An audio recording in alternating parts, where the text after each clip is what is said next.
হাজার হাজার কোটি টাকা নতুন করে হাসিনার সাথে মিটিং করেছে। ইলেকশনের আগে বড় বড় ফিগারকে এখানে অ্যাসাসিনেশন করা হবে, গুপ্ত হত্যা করা হবে। পুরো এখানে ভারতীয় আধিপত্যবাদ এখানে সব থেকে বেশি অ্যাক্টিভ আছে। এখানে আওয়ামী লীগের হাজার হাজার কোটি টাকা, তার সচিবরা, তার পুলিশরা, তার পান্ডারা সব রয়ে গেছে। আর্মির মধ্যে একটা বড় অংশ রয়ে গেছে, কোনো সংস্কার করা হয় নাই। তারা বারবার স্যাবোটেজ করবার চেষ্টা করছে, এই রাষ্ট্রকে, এই সরকারকে ফেল করানোর চেষ্টা করছে। তো আপনি মুক্তিযুদ্ধের পরে যে ৩-৪ বছর এই রকম রাহাজানি হয়েছে, সেটাকে যদি অটকুন দিতে পারেন যে নতুন রাষ্ট্র গঠনের আগে এই ঝামেলাটা হয়, তাহলে এই যে নতুন বাংলাদেশের স্বপ্নের মধ্যে এইগুলোকে আপনি বড় করে মপ করে ফ্রেমিং করেন, আপনি এই জবান যে আপনার না, এই জবান যে দিল্লির জবান, ভারতীয় আধিপত্যবাদের জবান, সেইটা বুঝতে আমাদের পিএইচডি করা লাগে না। সুতরাং জুলাই সনদের সাথে নির্বাচনের ক্ষেত্রে শুধু আমাদের 2 মিনিট কথা। নির্বাচন হতে হবে। আমি একটু ভদ্রতার সাথে এবং শ্রদ্ধার সাথে বিনয় আমি জানাচ্ছি যে ভাইরা যেটা বলেছেন সকল দল মিলে আগামী 20 বছর নির্বাচন না হোক, না, এটা আমরা চাই না। আমরা নির্বাচন চাই। মানুষ গত 16 বছরে ভোট দিতে পারে নাই। মানুষ আনন্দ নিয়া শীতের সকালে বাচ্চা কাচ্চাকে কুয়াশার মধ্যে লাইন দিয়ে দাঁড়াই থাকবে, ভোট দিবে। আমরা সেই বাংলাদেশ দেখতে চাই। আমরা নির্বাচন চাই, নির্বাচন হতেই হবে। এই নির্বাচনকে বানচাল করবার জন্য দিল্লি থেকে শুরু করে আওয়ামী লীগ হাজার হাজার কোটি টাকা নতুন করে এখানে বিনিয়োগ করছে। নির্বাচন লাগবে। তবে আমাদের প্রশ্ন হলো, সেই নির্বাচনের ম্যান্ডেট হবে কি? এখানেই আমাদের কথা। কোনো ধরনের আপোষ ছাড়াই নতুন নির্বাচন হইতে হবে জুলাই সনদের ভিত্তিতে। এইটাই আমাদের কথা। জুলাই সনদের ভিত্তিতেই নির্বাচন হতে হবে এবং জুলাই সনদের বৈধতা নির্বাচনের আগেই দিয়ে সেইটার ভিত্তিতে নতুন নির্বাচন হবে, যেই নির্বাচনের ম্যান্ডেট থাকবে নতুন সংসদে নতুন বাংলাদেশের জন্য আমাদের রাজনৈতিক দলগুলো মিলে নতুন সংসদের নতুন সংবিধান উপহার দিবে। যেই সংবিধান 72-এর বাকশালী সংবিধান, ফ্যাসিবাদী সংবিধান, যেই সংবিধানের কোনো ম্যান্ডেট ছিল না বাংলাদেশ রাষ্ট্রের সংবিধান করবার, কারণ তারা পাকিস্তান রাষ্ট্রের মধ্যে শপথ নিয়ে পাকিস্তান রাষ্ট্রের জন্য সংবিধান প্রণয়নের কথা বলেছিলেন, কিন্তু বাংলাদেশ রাষ্ট্রের কোনো ম্যান্ডেট তাদের কাছে ছিল না। তারপরে তারা সংবিধান রচনা করেছেন, এরপরেও তারা একটা সেই সংবিধানকে লেজিটিমেট করবার জন্য একটা গণভোট দেন নাই। এরপরে যারা 73-এর একটা ভোট চোরের নির্বাচন দিয়েছে, সেই 73-এর নির্বাচনের ভোটের ইশতেহারের মধ্যেও তারা এই সংবিধানকে তারা লেজিটিমেসি দেন নাই, ইশতেহারে রাখেন নাই। সেই সংবিধানকে যুগের পরে যুগ আমরা বয়ে বেড়াবো, সেই দায়বদ্ধতা তো আমাদের নাই। এবং সেই সংবিধান কেমন ফ্যাসিস্ট সংবিধান করা হয়েছে, যেইটার সাংবিধানিক ভিত্তি দিয়েই আপনি একটা কথা বলতে পারবেন। এই যে সবাই বলে আইনের কথা, বলেন তো পারলে একটা কথা, হাসিনা কোনটা বেআইনি কাজ করছে?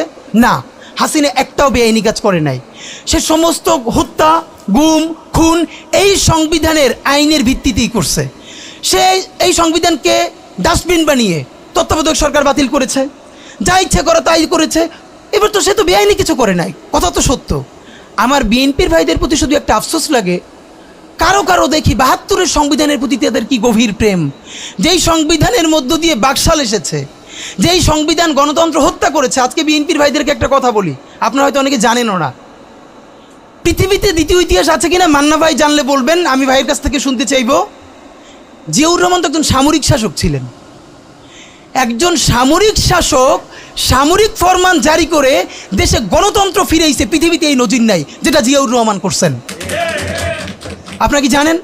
এই যে জিয়াউর রহমান গণতন্ত্র ফিরাইলেন, যার মাধ্যমে আওয়ামী লীগও রাজনীতি করার সুযোগ পাইল বাকশালের পর, সেটা কিসের মধ্য দিয়ে? তখন তো সংসদ নাই, সংবিধান তো সংশোধনও করা যাইতেছিল না। কিসের মধ্য দিয়ে? জিয়াউর রহমানের সামরিক ফরমানের মধ্য দিয়ে। পৃথিবীর একমাত্র একজন সামরিক শাসক যিনি ফিল করলেন না, সামরিক পন্থা দিয়ে করা যাবে না, গণতন্ত্রে ফিরতে হবে। এবং দেখেন হাসিনারে এবং আওয়ামী লীগের চরিত্রটাই হলো এইরকম, এর যে একটু ভালোবাসে তার সে হত্যা করে। শহীদ প্রেসিডেন্ট জিয়াউর রহমান শেখ হাসিনাকে দেশে আসার অনুমতি দিছিলেন, সুযোগ দিছিলেন এবং বলছে থাক সবাই রাজনীতি করুক। আসার 1 মাসের মধ্যে জিয়াউর রহমান শহীদ হয়ে গেছে, 13 দিনের মধ্যে। এবার দেখেন এই যে আমরা এখন যারা সবাই করতেছি, সুতরাং এটা একটা বিষ। এই বিষের সাথে আমরা কীভাবে লড়াই করব? জাতীয় ঐক্যমত্য তৈরি করতে হবে। সুতরাং পলিটিক্যাল পার্টি এবং সবার প্রতি একটা কথা, প্লিজ আপনারা বিএনপিকে শতভাগ কর্নার করে দিয়েন না। বিএনপি এই আধিপত্যবাদ বিরোধী লড়াইয়ের জন্য আমাদের একটা বড় শক্তি। এই শক্তিকে এত বেশি কর্নার করা যাবে না যাতে তারা গিয়ে আওয়ামী লীগের হাত ধরে ফেলে। তারা যদি আওয়ামী লীগের হাত ধরে ফেলে তাহলে লড়াইটা তো আমাদের জন্য আরও কঠিন হয়ে যাবে। বরং বিএনপির প্রতি আমাদের চ্যালেঞ্জ হলো, যেই বিএনপি বাকশালী সংবিধানের প্রতি প্রেম দেখাবে, তারে শহীদ জিয়ার ছবিটা সামনে আইনে বলতে হবে যে এই বাকশালী সংবিধান তো জিয়াউর রহমানই ছুঁড়ে মারছিল। বেগম জিয়া বলেছেন এই সংবিধানকে ছুঁড়ে ফেলা হবে। ওমা এখন বেগম জিয়ার চেয়েও নতুন বিএনপি আসছে, বেশি প্রেমের বিএনপি। যেই শহীদ প্রেসিডেন্ট জিয়াউর রহমান ইসলামোফোবিক জায়গা থেকে বাংলাদেশের মুসলমান, বাঙালি মুসলমান সব আইডিয়াকে ধারণ করে বাংলাদেশের জাতীয়তাবাদ তৈরি করলেন।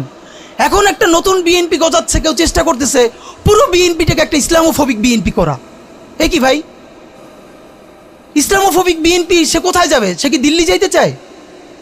আমরা আমাদের প্রথম চ্যালেঞ্জ হলো স্বাধীনতা সার্বভৌমত্ব রক্ষার স্বার্থে এই বিএনপিকে শহীদ জিয়ার কাছেই রাখতে হবে, এই বিএনপিকে বেগম জিয়ার কাছেই রাখতে হবে। নাম্বার 2, আমাদের সামনের নির্বাচনে ম্যান্ডেট কি হবে এইটা সুস্পষ্ট।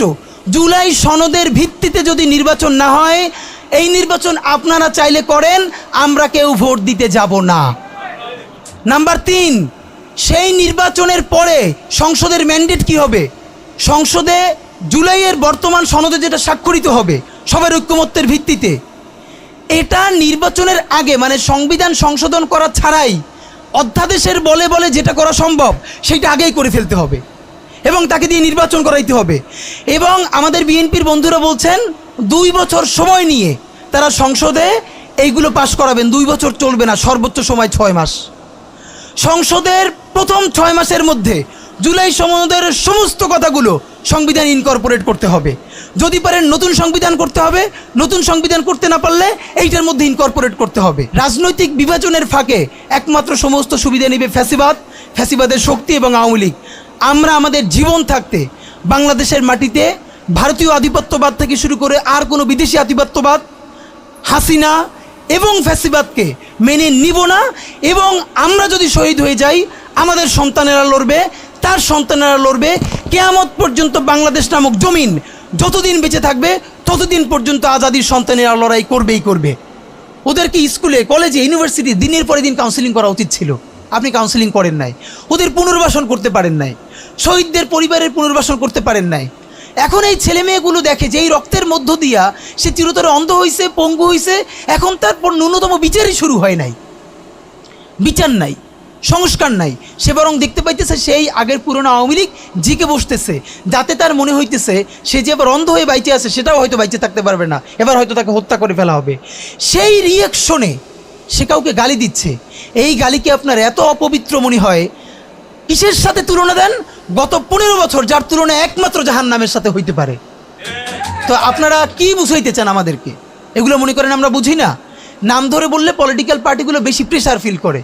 আমার বিভিন্ন টিভি থেকে ফোন করে বলে, ভাই আপনার সাথে তো অমুক দলের অথবা অমুক দলের কেউ আসতে চায় না। এখন এই জন্য আমার কি হয়েছে, তারা যাতে একটু ট্রাস্ট পান, একটু কনফিডেন্স পান, এই জন্য কথার উত্তর দিই না। আমার এক বড় ভাই টকশোতে বললেন, তুমি থাক, ওনারা মুরব্বী মানুষ, তুমি যদি 2 শব্দ কম বলো তোমার জীবন পড়ে আছে, কিছু হবে না। তাই ওনাদেরকে 2 শব্দ কম বলতে বলতে ওনারা এমনই হয়েছে, ওনারা মাইনেই নিতে পারে না যে এই বাচ্চারা না থাকলে ওনারা যে এখনো জেলে থাকতো অথবা বাড়ি বাড়ি পালাইতো, এইটা ওনাদের ভুলেই গেছে 1 বছরে। তো সেই বাচ্চার গালিগালাজরে আপনার এত খারাপ লাগে? আমি বলেছি সমস্ত গালিগালাজ বন্ধ হয়ে যাবে। আমি এখন আপনারা চাইলে আমার কাছে একাডেমিক থিসিস আছে কেন গালি দেওয়া যাবে। শুধু গালি দেওয়াই যাবে না, এই গালি কেন বৈধ এমনি তো বলা যাবে না, যে একাডেমিক থিসিস আছে। আমি আন্দাজে কথা বলি না, আমি একটা বিশ্ববিদ্যালয়ে পড়াইও। তো এইটা আমি বলতে চাই না, তখন আবার বলবেন যে গালিকে প্রমোট করে। কিন্তু হ্যাঁ, আপনার চোখের সামনে শহীদ রিয়াগোপ এর বুলেটটা ভিতর থেকে ঢুকে এরপরে পিছনের ওয়ালে গিয়ে লিখেছে, সেই ওয়াল 2 ইঞ্চি ছিদ্র হয়ে গেছে। এই রাষ্ট্রের এমন কোনো লিথাল ওয়েপন আর্মির কাছে, পুলিশের কাছে, বিজেপির কাছে ছিল না যেইটা সাধারণ নাগরিকের উপরে এই হাসিনা ব্যবহার করে নাই। আপনার বুকের মানিক আপনার সামনে বসে কলিজা ছিঁড়ে ওয়াল ছিদ্র হয়ে যাচ্ছে, তখন আপনি রবীন্দ্রসঙ্গীত গাইবেন? আপনি কি করবেন তখন? এখন মুশকিল হলো, এই গালি নিয়ে যারা কথা বলে তার কোনো সন্তান শহীদ হয় নাই, তার বাবা মাও শহীদ হয় নাই, কেউ অন্ধ হয় নাই, পঙ্গু হয় নাই, তাই গালি এত বিষ লাগে, আর আওয়ামী লীগ তার মধুর মতো লাগে। তো এখন আমি সর্বশেষ যে কথাটা বলতে চাই, আপনারা একটা মিডিয়ার ভাইয়েরা কাইন্ডলি চেষ্টা করে দেখেন, এই যে গৃহযুদ্ধটা হওয়ার কথা ছিল, হইল না, তো অশান্তি তো কিছু থাকবেই, আমরা তো রাষ্ট্র গঠন করব। এরপরও তো তুলনামূলক অনেক কম হচ্ছে। কেউ একটা মিডিয়া কেন বলতেছে না 1971-এর মহান মুক্তিযুদ্ধের পর 72 থেকে 75 বাংলাদেশে যেই পরিমাণ মব সন্ত্রাস হয়েছে, যেই পরিমাণ কেওয়াস হয়েছে, ইতিহাসে তা আর হয় নাই। তার সাথে জড়িত ছিল কারা? এই যে মুজিব বাহিনীর গুন্ডারা। আমার বাবা আমার মা বলেছে মুক্তিযুদ্ধের পরে যে অস্ত্রগুলো জমা দেওয়া হয় নাই, সেই জমা না দেওয়া অস্ত্র থেকে প্রত্যেকটা বাড়িতে বাড়িতে ছিনতাই রাহাজানি। আমার মায়ের আজকে এই কথাটা বলি, আমার মা বলতেছেন আমার নানা একজন সম্ভ্রান্ত আলেম, তিনি যেখানে থাকতেন মুক্তিবাহিনী এবং পাকিস্তান বাহিনী কেউই তাকে কখনো আক্রমণ করেন নাই তার সম্মানে। আমার মা খালারা বাসায় ছিলেন, তাকে পুরো এলাকাবাসী দেখিয়ে রেখেছে। বাট মুক্তিযুদ্ধের পরে আমার মা বলেছে, তখন তার বয়স 16, আমার মা আমার খালা এবং এলাকার অনেক মেয়েদেরকে যাদের চেহারা একটু ভালো ছিল তাদের গায়ে কালি মেখে তারপরে অনেক সময় মাটির নিচে বাংকার বানিয়ে বা বিভিন্ন জায়গায় রাখা হতো তাদের সম্ভ্রম রক্ষা করবার জন্য। এই মুজিব বাহিনীর গুন্ডারা সেগুলো করেছে না?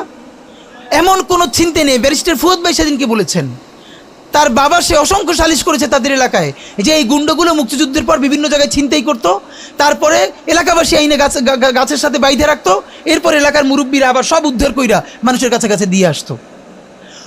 হওয়ারই কথা ছিল একটা নতুন রাষ্ট্র, আইনশৃঙ্খলা বাহিনী প্রতিষ্ঠিত হয় নাই, প্রচণ্ড কেওয়াজ হবে, তারপরে নতুন রাষ্ট্র গঠন করতে হবে, আইনশৃঙ্খলা বাহিনী ঠিক করতে হবে, স্বাভাবিক তো। তাহলে মুক্তিযুদ্ধের পরের কেওয়াজ যদি আপনার কাছে মব না হয়